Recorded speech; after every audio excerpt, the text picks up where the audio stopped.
Hello everyone, welcome to my channel, General Hospital. Everyone is having a wonderful day.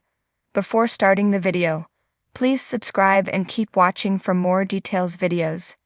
General Hospital's spoiler is conspicuously missing from Chase and Brooke Lynn's wedding guest list. General Hospital is sure to give Brooke Lynn something old, something new, something borrowed, something blue on the occasion of her wedding to Chase. But it doesn't seem to have in the works is a visit from her future mother-in-law, Jackie Templeton. General Hospital's Josh Kelly pays a co-star the ultimate compliment. Strange, isn't it? The show is doing a bang-up job of building up to the nuptials, yet there's been nary a mention of Gregory's ex, and despite there will be generous and call them issues, Jackie would certainly want to be on hand to see her baby boy tie the knot. Maybe owing to her legal troubles stemming from an alleged hit-and-run accident, All My Children vet Kim Delaney, Jenny, isn't available to reprise the role that she inherited from Demi Moore 4 years ago. But whether the part has to be recast, Jackie's gotta attend, no. You'll recall that Jackie was introduced back in the 1980s, as played by Moore, as a post-Laura love interest for Luke. That didn't quite pan out, but the reporter did click with his pal, Robert.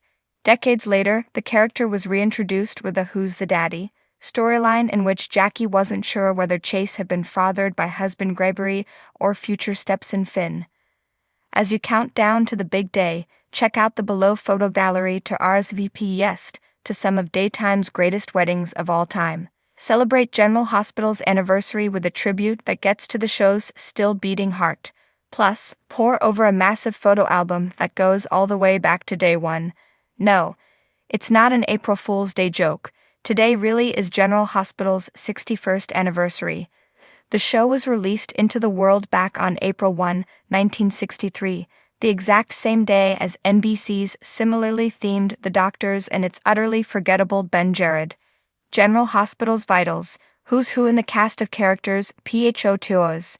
Poor Ben Jared lasted less than 3 months. The Doctors made it 19 years. General Hospital, on the other hand, is still here all these years later, keeping us glued to our TV sets as we watch the folks of Port Charles make beautiful messes of their lives. Of course, in those earliest days, no one was watching the residents of Port Charles because General Hospital City didn't have a name, nor was there a Corinthos family. There weren't even any Quartermains, Spencers, or Webbers. There were, though, the Hardys and the Brewers. Jessie Brewer delivered the show's first lines, along with the ever-important virtuous heroine factor. When General Hospital began, she was married to a younger man, Dr. Phil Brewer. He was a handsome doctor who had a problem keeping his stethoscope in his pants. Phil also had a problem with consent. When Phil eventually turned up murdered, no one was very surprised, or very upset. Jessie's good friend, Dr. Steve Hardy, meanwhile, cut a more heroic figure. He was engaged when the show began, but his problem was leaving his stethoscope at the hospital. His actual stethoscope, we should specify. His fiancée grew tired of competing with his work for his attention and walked out. Even the eventual love of his life, Audrey, had a hard time getting him to focus on anything besides his beloved hospital. The drama spread out from them, but it never wandered too far from the hospital and its staff. A family whose lives revolved around corporate intrigue. Perished the thought. A clan of mobsters and coffee importers. Heaven forbid. No, all drama flowed from General Hospital well, that wasn't important. The town was somewhere eastish. It was called General Hospital for a reason. Heck, it wasn't until 13 years later in 1976 that the town finally got its name, Port Charles. That name was really the beginning of the soap as we know it. In that same year, we met the Webbers, brothers Rick and Jeff and Monica, though she wouldn't be played by Leslie Charleson until the following year. 77 was a big year for recasts, with Ginny Francis coming in and taking the world by storm as she took Laura from childish plot device to headstrong teen. Still, none of these changes were quite enough to save the flagging show with its glacially paced stories about malpractice. Thrilling, the ABC bigwigs knew they needed a pretty strong jolt if they were going to bring General Hospital back to life, so they hired Gloria Monty as its new executive producer. They then told her she had a lucky 13 weeks to turn the show around before they were calling its time of death. Gulp. What is your Monty definition brought in of Douglas eval. Marland to serve as head writer, and together they sped the storylines up and refocused on the younger cast. Read our tribute to him here.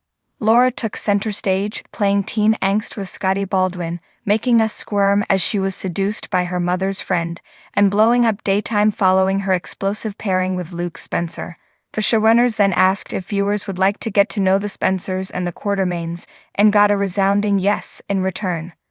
And once the show discovered a world outside of the hospital, it seemed there was no place it couldn't go. Globe-trotting adventures, world domination, mobsters, super spies, supervillains, super couples. General Hospital didn't just set the soap world on fire, it set the entire world on fire. Over the years, ABC's sole surviving soap has been put on life support a time or two. But that's the way pretty much all shows go. And whenever General Hospital starts to fade, the resulting infusion of fresh blood brings it back better than ever.